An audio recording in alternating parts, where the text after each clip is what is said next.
인사합시다. 은혜 받읍시다. 하나님의 은혜가 오늘 이 시간도 우리 가운데 충만하게 되기를 주님의 이름으로 축복합니다. 할렐루야. 아멘. 오늘 우리는 맥주 감사절로 하나님께 영광을 돌리고 있습니다. 맥주 감사절은 교회력에 속한 절기입니다. 개신교 교회에서 여름 수확을 감사하면서 지키는 절기입니다. 맥주 감사절의 기원은 구약 성경의 절기에서 찾을 수 있습니다. 구약 성경을 보면 맥주절 또는 칠칠절이라고 부르는 절기가 있습니다. 이 절기는 추수의 시작을 알리는 절기로서 보리나 밀 같은 곡물의 수확을 하나님 앞에 감사하여 드리는 절기였습니다. 초기 기독교에서는 구약의 절기를 그대로 따르지는 않았지만 농경 사회에서 수확의 중요성을 인정하고 이를 감사하는 절기가 필요했습니다. 그래서 개신교에서 구약의 맥주절과 비슷한 맥락에서 첫 수확에 감사하는 맥주절을 지키기 시작했던 겁니다. 맥주 감사절을 통해서 하나님께 무엇을 감사했냐 하면 첫째는 하나님의 신실하심과 공급해 주심으로 인해서 첫 열매를 수확했다는 것을 인식하고 감사했습니다. 맥주 감사절에는 성도들이 하나님의 신실하심, 공급해 주심, 그것 때문에 내가 지금까지 살아왔습니다. 이 사실을 기억하고 감사했던 것이죠. 둘째는 수확에 대한 감사뿐만이 아니라 6개월 동안 하나님 은혜 가운데 영적으로 성장했음에 대해서 감사를 했습니다. 셋째는 맥주 감사절에 교회 공동체가 함께 모여서 하나님께 감사와 찬양을 드리는 연합의 감사를 표현했습니다. 개인적으로도 하나님께 감사하는 것도 중요하지만 공동체가 한 마음이 되어서 하나님이 주신 은혜를 돌아보며 감사하는 것도 참 중요한데 우리 기독교 교회 역사에 의하면 이 맥주절날 교회가 연합하여서 하나님께 감사를 드렸던 겁니다.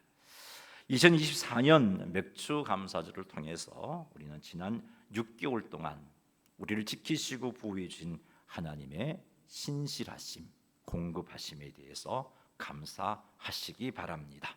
그리고 지난 6개월 동안 영적으로 성장하게 해주신 하나님의 은혜를 기억하며 감사하시기 바랍니다. 그리고 마지막으로 성도들이 한 마음이 되어서 하나님께 주신 은혜를 감사하고 하나님께 찬양으로 영광 돌리시기를 바랍니다. 자, 오늘은 감사합시다라는 제목으로 말씀을 나누겠습니다. 이 시간을 통해서 하나님께서 기뻐하시는 모습으로 감사를 표현하는 방법들을 배우고 또 남은 6개월 동안 하나님께서 기뻐하시는 모습으로 감사함으로 하나님께 영광을 돌리게 되는 그런 아름다운 열매가 맺혀지기를 주님의 이름으로 축원합니다. 골로새서는 바울이 로마 감옥에 갇혀 있는 동안에 골로새에 있는 성도들에게 보낸 편지입니다. 감옥에 있으면서 바울은 골로새 교회 성도들을 향한 깊은 사랑과 관심을 여전히 가지고 있었고 골로새 교회 성도들의 신앙을 지키고 그들의 성장을 위해서 편지를 보내어 교훈하고 권면하였습니다. 골로새서 3장 15절 17절의 앞뒤 문맥은 어떤 내용이 있냐면 그리스도인들이 반드시 행하여야 할 일, 성도들이 반드시 행하여야 할 일을 기록하고 있습니다. 이 문맥 중에 본문은 그리스도인들은 그리스도의 평강을 마음에 품어야 하고 감사하는 마음으로 하나님을 찬양해야 한다 하고 그렇게 우리에게 가르쳐주고 있습니다. 이제 이 말씀을 한 절 한 절 살펴보면서 감사하는 삶을 살기 위해서 우리가 어떻게 해야 하는지를 깨달아서 남은 6개월 하나님께서 기뻐하시는 모습으로 감사하시는 성도님들이 다 되시기를 주님의 이름으로 축복합니다.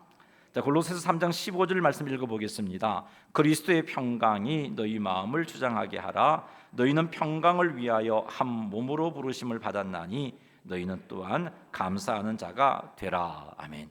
15절에서 바울은 성도들에게 그리스도의 평강이 너희의 마음을 주장하게 하라 라고 명령하고 있습니다. 그런데 이 명령어가 원어 성경을 보면은 헬라어 문법상 시제가 어떻게 되냐면은 현재 명령형입니다.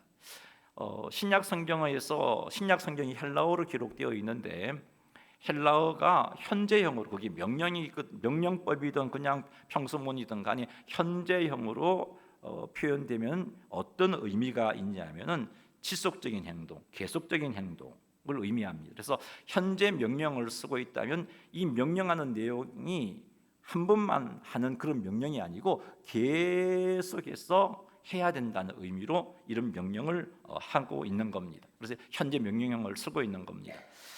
그래서 이 원어 성경의 뉘앙스를 살려서 제가 한번 번역을 해 보았는데 이렇게 표현할 수 있습니다. 그리스도의 평강이 계속해서 너희 마음을 주장하게 하라. 항상 범사에 그리스도의 평강이 너희 마음을 주장하게 하라라는 명령입니다. 자, 성도는 그리스도의 평강이 항상 마음을 주장하게 해야 합니다. 이것이 성도가 추구해야 할 삶입니다.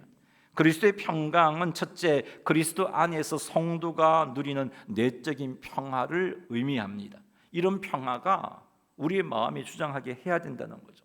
세상의 혼란과 고난 속에서 예수님께서 나의 구원자가 되시고 예수님께서 나의 주인이 되셔서 네 인생을 책임지시고 모든 것을 합력하여 선을 이루어 주심을 믿는 믿음에서 누리게 되는 평안, 이것이 바로 그리스도의 평안인데 이런 평안이 우리 마음을 주장하게 하라는 겁니다. 세상의 혼란과 삶의 고난 속에서도 예수님을 믿는 믿음으로 누리게 되는 안정감, 이것이 여기서 말하는 그리스도의 평강입니다.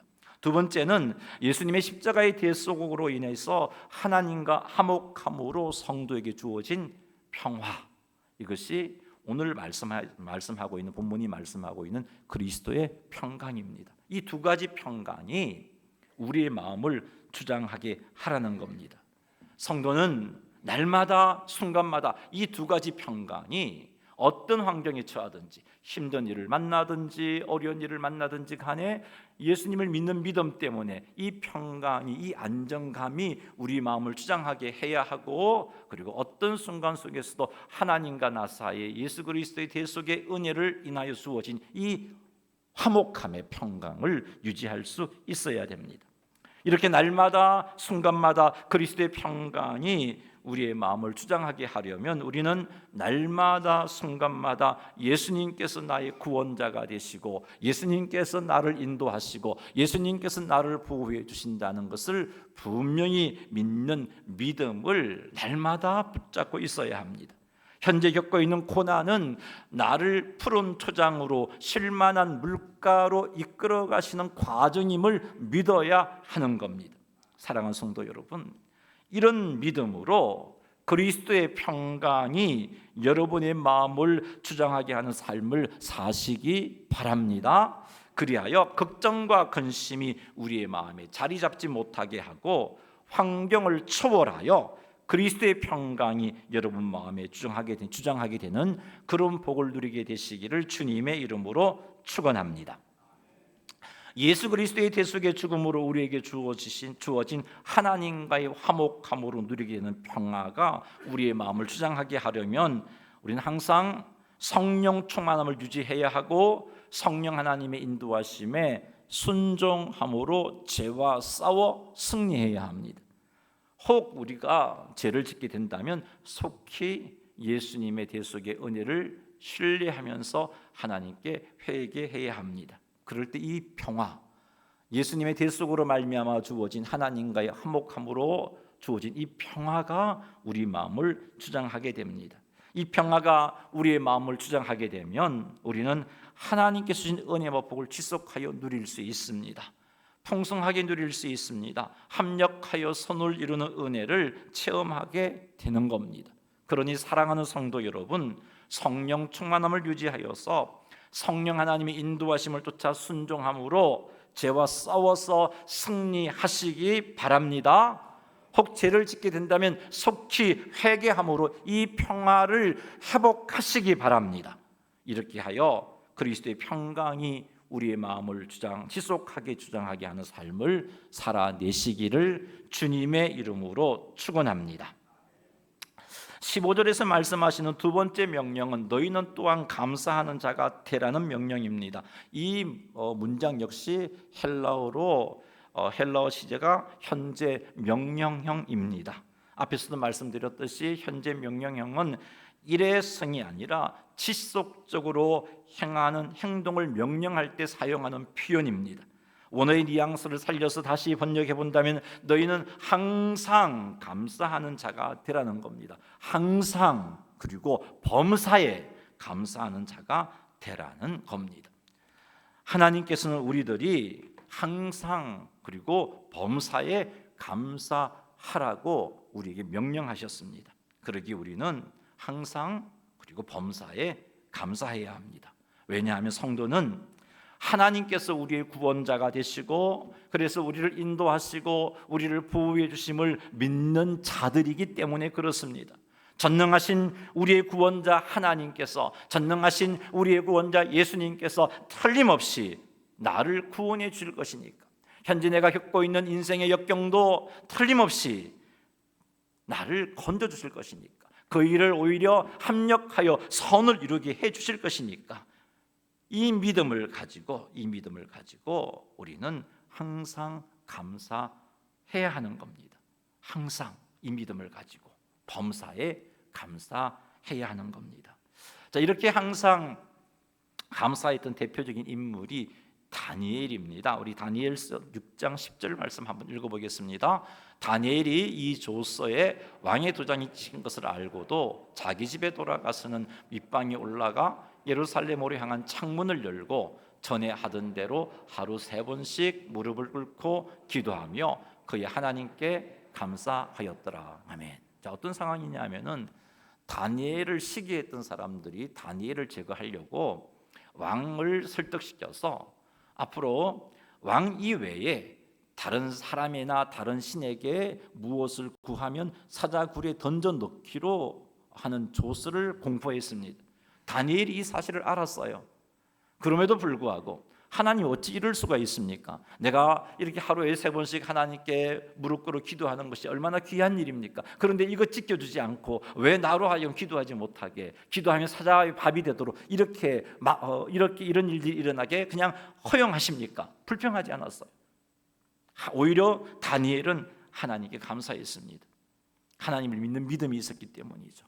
그래서 그 믿음을 가지고 늘 하던 대로 대적들이 기도 하나 안 하나 지켜보고 있는 상황임에도 불구하고 똑같이 창문을 열고 하루 3번씩 무릎을 꿇고 기도했습니다. 기도하며 감사했습니다. 하나님께서는 우리들이 이런 감사의 삶을 살기를 원합니다. 그래서 하나님은 이런 다니엘을 높여주셨어요. 이런 다니엘을 높여주셨을 뿐만 아니라 다니엘의 대적들을 심판하셨고 뿐만 아니라 다니엘이 나라가 바뀌어도 한 나라가 망해버리고 새로운 나라가 들어섰는데도 그 나라에서도 귀하게 쓰임받도록 해주셨던 겁니다. 사랑하는 성도 여러분, 하나님은 우리들이 매일 감사할 것을 명령하셨어요. 하나님은 우리들이 항상 감사할 것을 명령하셨어요. 하나님은 우리들이 범사에 감사할 것을 명령하셨어요. 이를 위해 예수님께서 나의 구원자 되심과 예수님께서 나를 인도하시고 보호해 주심을 굳게 믿고 이 믿음으로 주의 명령 쫓아서 항상 그리고 범사에 감사하시기를 주님의 이름으로 축원합니다. 항상 그리고 범사에 감사하기 위해서 필요한 성도의 삶이 그리스도의 평강이 우리의 마음을 주장하게 하는 겁니다. 그래서 15절의 앞뒤 문장은 서로 연결되어 있습니다. 이렇게 그리스도의 마음이 평강이 우리의 마음을 주장할 때 힘들고 어려움을 만나도 진심으로 감사할 수 있습니다. 마지못해 하는 감사, 억지로 하는 감사가 아니라 무슨 일을 만나도 진심으로 하나님께 감사할 수 있습니다. 그러니 사랑하는 성도 여러분, 그리스도의 평강이 우리의 마음을 주장하게 하십시다. 그리고 항상 그리고 범사에 감사하는 삶을 살기를 원합니다. 앞으로 6개월 동안 하나님을 믿는 믿음으로 하나님께서 나의 삶을 인도하시고 보호해 주시고 구원자가 되신다는 믿음으로, 그리고 그리스도의 평강이 우리의 마음을 주장하게 함으로 항상, 그리고 범사에 감사하라는 주님의 말씀에 온전히 순종하는 6개월의 삶을 사시기를 주님의 이름으로 축원합니다. 골로새서 3장 16절 말씀 읽겠습니다. 그리스도의 말씀이 너희 속에 풍성히 거하여 모든 지혜로 피차 가르치며 권면하고 시와 찬송과 신령한 노래를 부르며 감사하는 마음으로 하나님을 찬양하고. 아멘. 16절 말씀은 성도들에게 감사하는 마음으로 하나님을 찬양하라고 말씀하고 있습니다.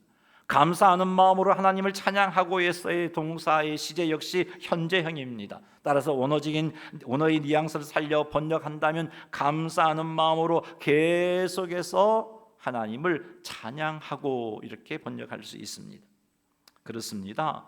성도는 찬양을 드릴 때 감사하는 마음으로 찬양을 해야 돼요. 하나님은 이런 모습으로 예배 자리에 나올 때마다 감사하는 마음으로 찬양하기를 원하십니다. 오늘 살다 보니까 내 인생에 역경이 찾아왔어요. 마음에 근심이 생겼어요. 그럼에도 불구하고 하나님을 믿는 믿음으로 찬양을 드릴 때 감사하는 마음으로 찬양하기를 원하십니다. 지금까지 내게 베풀어 주셨던 은혜와 복에 대하여 감사하는 마음으로 하나님을 찬양하기를 원하십니다. 힘들고 어렵지만 하나님 주신 은혜를 내가 알기에, 그 은혜가 앞으로도 내게 임할 것을 내가 믿기에 감사하는 마음으로 하나님을 찬양하라고 말씀하고 계시는 겁니다. 사랑하는 성도 여러분, 그러니 모든 예배의 자리에서 찬양을 드릴 때 감사하는 마음으로 하나님을 찬양하시기 바랍니다. 기도의 시간에 하나님 앞에 찬양을 드릴 때에도, 인생의 무거운 문제를 가지고 하나님 앞에 무릎 꿇어 기도하는 그 시간에도 믿음으로 감사의 마음으로 하나님을 찬양하시고, 그리고 하나님께 기도하시기 바랍니다. 힘들고 어려운 상황 속에서 문제 바라보면 불평하고 절망하고 낭망하게 돼, 그건 사탄이 원하는 겁니다.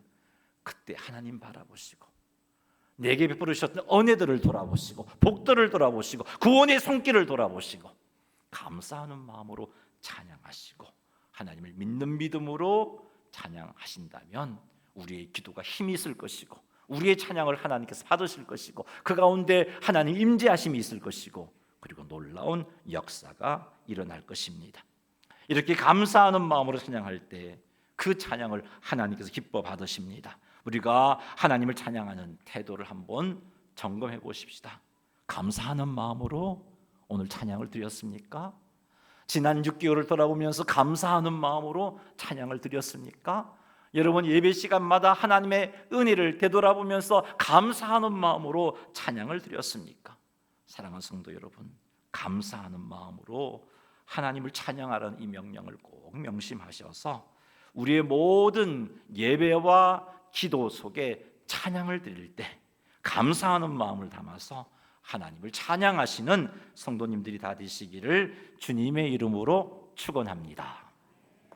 자, 그런데 항상 그리고 범사에 감사하는 마음으로 하나님을 찬양하는 삶을 살려면 그리스도의 말씀이 우리 마음에 풍성하게 거하게 해야 합니다. 왜냐하면 하나님의 말씀이 우리 가운데 충만하게 거하게 되면 그 말씀을 통해서 감사의 이유를 깨닫게 돼요. 힘들고 어려운 일을 만났는데도 그 말씀이 내 안에 충만하게 되면 그 말씀 때문에 감사의 이유를 발견하게 돼요. 그래서 감사함으로 하나님께 영광을 돌려드릴 수 있는 거죠. 그러니 사랑하는 성도 여러분, 우리가 하나님께서 기뻐하시는 모습으로 감사하는 삶을 살고 하나님께서 기뻐하시는 모습으로 감사함으로 찬양하는 자가 되려면 우리 마음속에 우리 심령 속에 하나님의 말씀이 충만하게 해야 된다는 것 명심하시고 이 일에 헌신하시기를 주의 이름으로 축복합니다. 자, 그럼 어떻게 하면 우리 속에 하나님의 말씀이 풍성하게 거하게 해야 할까? 다 여러분들이 아는 것들이에요. 첫째는 하나님 말씀을 읽고 묵상하는 겁니다.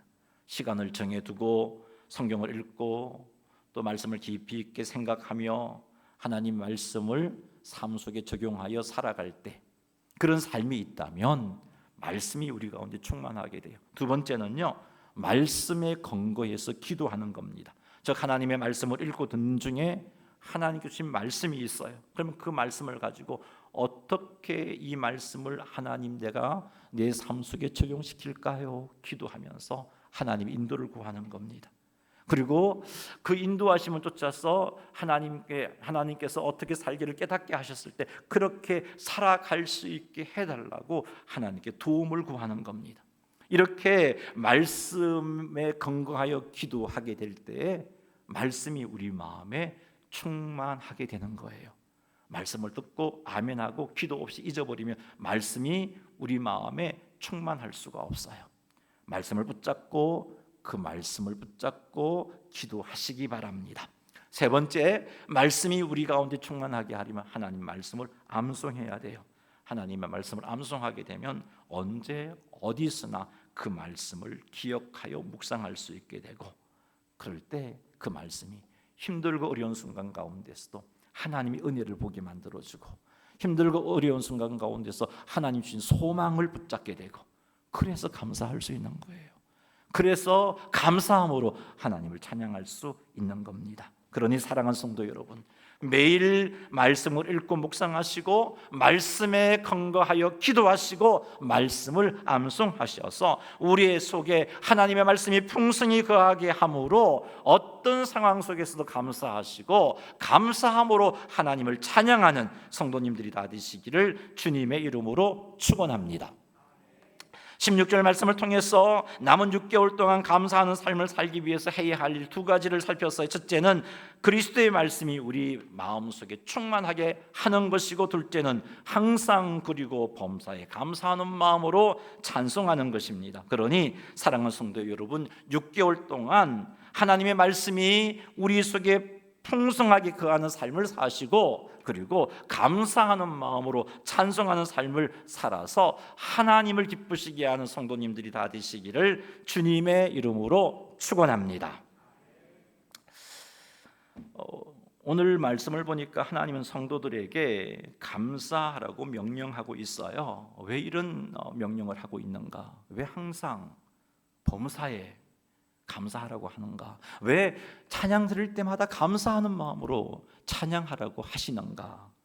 그 이유는요, 감사는 하나님께서 우리의 삶을 주관하시며 모든 좋은 것이 하나님으로부터 온다는 것을 인정하는 태도이기 때문에 그렇습니다. 이런 태도를 가진 성도는 하나님 앞에 감사하지 않을 수가 없어요.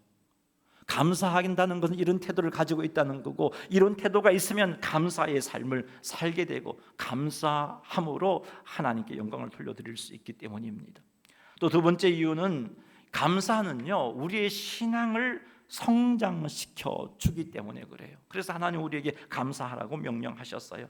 감사하는 마음을 가질 때 우리는 더욱더 하나님을 의지하게 되고, 더욱더 하나님을 의지하기 때문에 우리의 신앙이 견고하게 되는 것입니다. 왜 감사를 명령하셨는가? 세 번째, 감사는 우리에게 기쁨과 평안을 가져다 주기 때문에 그렇습니다. 감사는요, 마음의 무거움을 덜어내어 줍니다. 하나님께서 우리를 사랑하시며 돌보신다는 확신을 만들어줘요. 왜 감사한다는 게 어떤 건가요? 하나님께서 베푸신 은혜를 되돌아보는 거잖아요. 그거 되돌아보니까 맞아, 그때도 하나님이 나를 지켜주셨지, 이 문제도 지켜주실 거야 하는 소망이 생기는 겁니다. 그래서 감사는 우리에게 기쁨과 평안을 회복시켜주고 가져다 주는 거예요. 왜 감사를 명령하셨는가? 감사는 시험과 어려움 속에서도 믿음을 유지시켜 주기 때문입니다. 하나님께서 모든 것을 합력하여 선으로 이루신다는 믿음이 있을 때 이런 상황 속에서 우리는 감사할 수 있어요.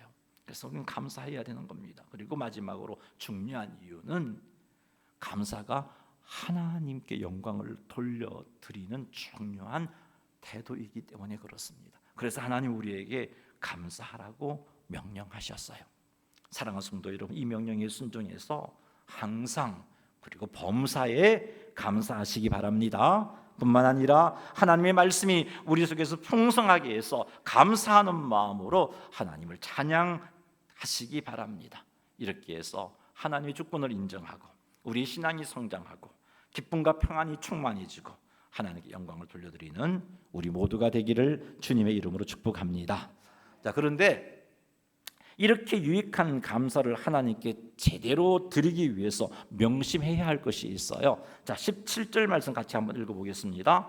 또 무엇을 하든지 말이나 일이나 다 주 예수의 이름으로 하고 그를 힘입어 하나님 아버지께 감사하라. 아멘. 17절 하반절 말씀 오늘 살펴볼 말씀인데 거기 보면 그를 힘입어 하나님 아버지께 감사하라라고 말씀하고 있습니다. 여기서 그는 예수님을 의미하죠. 17절은 우리에게 감사의 태도를 가르치고 있는데 그 태도가 무엇이냐? 예수님을 힘입어 감사하는 겁니다.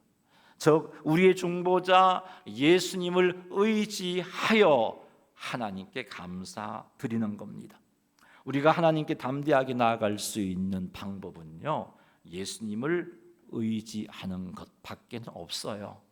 예수님을 의지하기 때문에 우리가 하나님께 나아갈 수 있는 겁니다.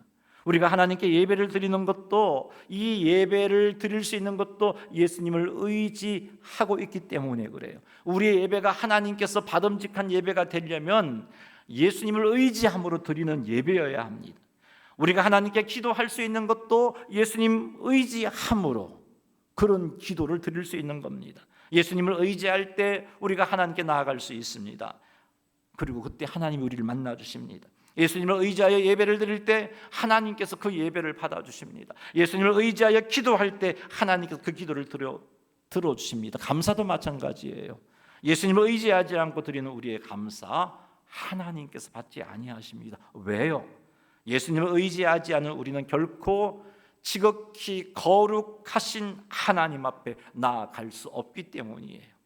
따라서 예수님을 의지하지 않고 드리는 우리의 예배, 드리는 우리의 기도, 감사, 이것은 지극히 거룩하신 하나님 앞에 합당치 못한 것이 되고 맙니다. 사랑하는 성도 여러분, 명심하십시오. 예수님 없는 우리는 정말 아무것도 아니에요. 예수님 없는, 예수님을 의지하지 않는 우리는 정말 아무것도 아니에요. 예수님을 의지하지 않는 우리는 결코 하나님 앞에 설 수 없어요. 담대하게 나아갈 수 없어요.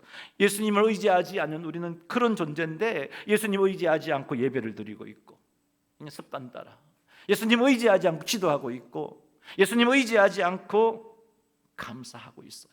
이런 예배, 기도, 감사, 찬양 하나님께서 받으시지 아니하십니다. 그러니 하나님 앞에 나아갈 때마다 예수님을 의지하시기 바랍니다. 하나님, 나는 정말 부족하지만 예수님을 의지하는 나의 믿음을 보시고 나를 받아주소서.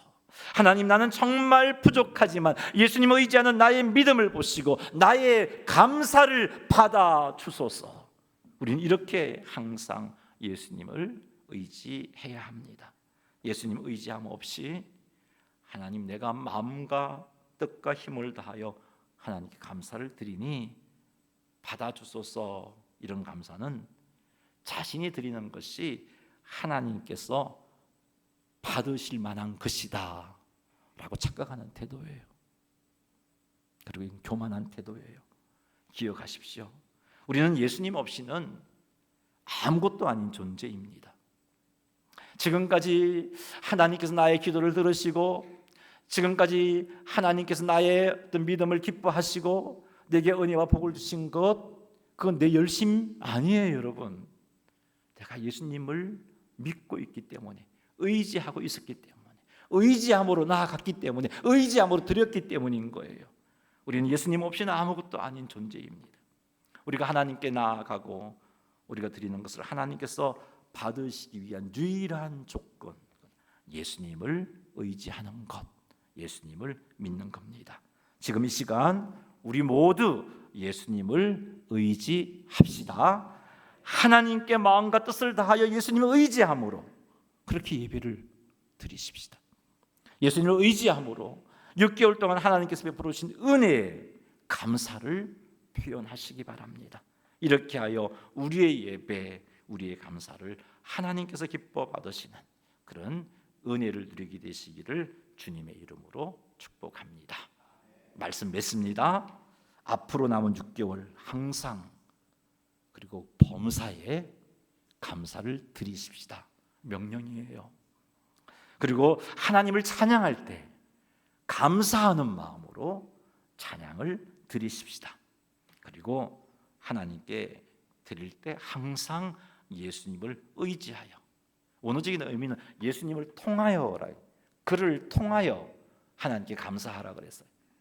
예수님을 의지하여 하나님께 감사를 드리십시다. 이렇게 하여 하나님의 주권을 인정하고, 또 이렇게 감사함으로 우리의 신앙이 성장하고, 이렇게 감사함으로 우리의 마음의 무거움들을 다 드러내고 기쁨과 평안을 회복하고, 이렇게 감사함으로 시험과 어려움 속에서도 믿음을 유지하고, 그리고 하나님께 온전히 영광 돌려드리시는 성도님들이 다 되시기를 주님의 이름으로 축원합니다.